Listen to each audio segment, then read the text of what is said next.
There's lots of great ways that you can use Google Maps in your classroom, and we're going to do a very simple one that is called a Google Maps scavenger hunt. I'm in Google Maps right now and I'm logged in. You can see right up here that I am logged in because my name is there. And I'm going to go over here to where it says My Places and click there. It's going to bring up lots of different places that I've searched before, but what I'm wanting to do is create a map. So I'll click there, and I have a list of 10 places that would be a scavenger hunt through my hometown of Joplin, Missouri. So I'm going to change my title to Joplin, Missouri Scavenger Hunt. My description is going to be something about just capturing some of the places of interest in Joplin.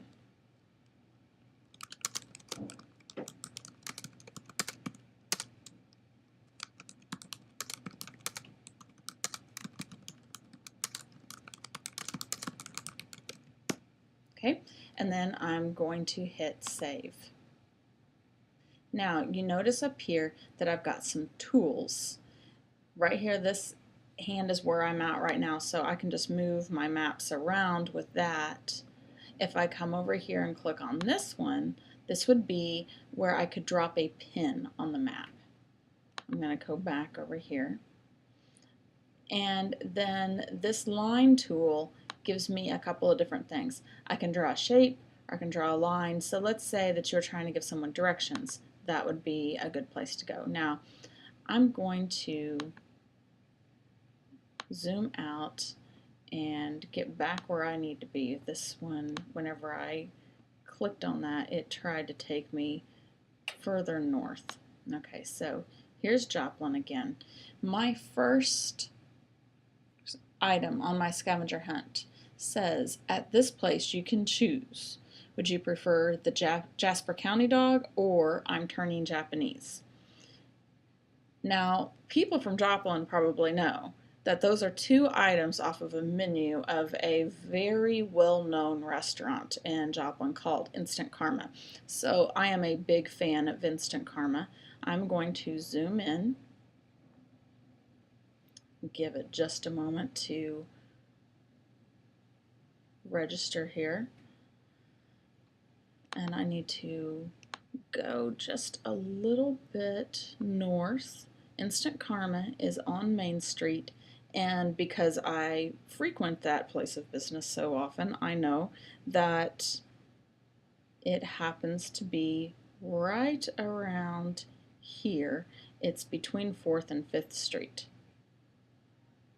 Now I zoomed in very quickly here, and it's just going to take a moment for Google to customize this a little bit and render all of the street views. Okay, it is about, oh look, there it is right there.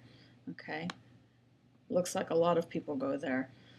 So I am going to drop my pin right here at Instant Karma. So I'm going to type in here, Instant Karma. And then in my description, I'm going to type, come here for some great hamburgers and hot dogs.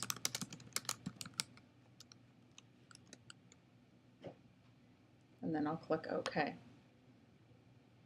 Now, I can do more than just that with this here. If I click on this and I decide that I want to go into rich text, you can see here that I could even add in a picture. Okay, I can add in more text, and I could even use code if I want to. So I'm just going to cancel that for right now, and I'm going to zoom back out.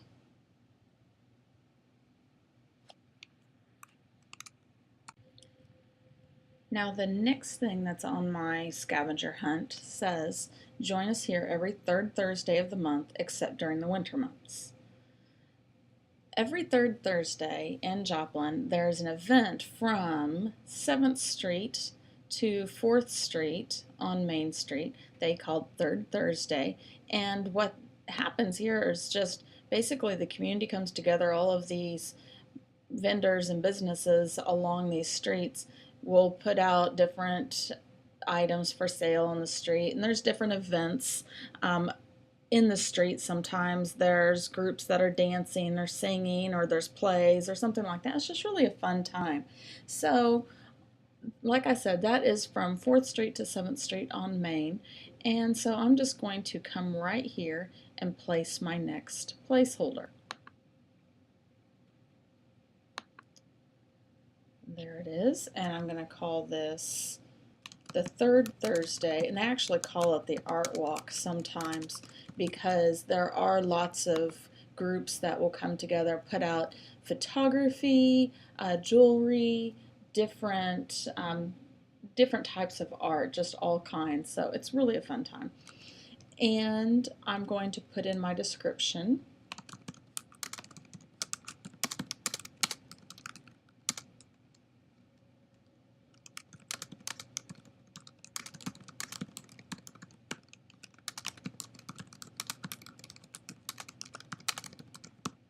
Now this time I have a picture, and the picture that I am going to upload is one of my daughter participating in an event at 3rd Thursday. And let me just go over here. Here she is.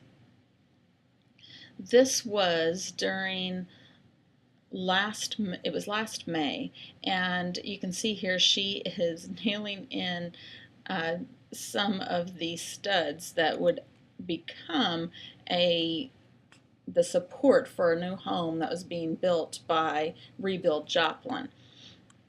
Like I said, they have something different each month, but this time that was one thing that they were doing. And so I'm going to go find that picture. There's a couple of ways I can do it. I can click right here where it says picture, and I can put in the URL, and I'm going to give you a little hint with this. Obviously, if it's asking for the URL to an image, that means that it has to be stored online. So maybe this picture is in your Picasa albums or your Flickr album, or it's on Stock Exchange or something like that. What I find actually works better is if you go into where it says Edit HTML. Okay, now it changes your text to look like this, not a big deal. I actually have that picture that I wanted to show on Flickr, so I'm going to go there. And right here where it says share, I've got some choices. Look here, it says share this, you know, however you want to. If it's going to be with some of these social networking sites, I can get the link right here. But what actually works better is if I get this HTML code. So I've clicked on that, I'm going to copy it, and I'm going to go back over here to my scavenger hunt, and I'm just going to paste that in and then click OK. Alright, so now that's done. I'm just going to save this right now. Okay, so I've saved this, and I'm going to click Done. Now, whenever I come back over here and click on this, there's my picture. You can see it right here, and if I take this map and go down a little bit, then you can also see my description. Notice over here how things are starting to show up in a line. And remember that this is not going to be there until you are done. Now, how can your kids do this? Right here where it says collaborate, you can invite them to use this map at the same time. And then you can create this in any different way. I'm thinking maybe it wouldn't be a scavenger hunt of your hometown. Maybe it would be a scavenger hunt of places in history, and instead of putting in current pictures, you would be putting in older pictures that they found online and then uploaded to a different type of service. This would be a great way that you can use maps with kids so they can actually see where things are taking place and maybe have a better perspective of how things are done.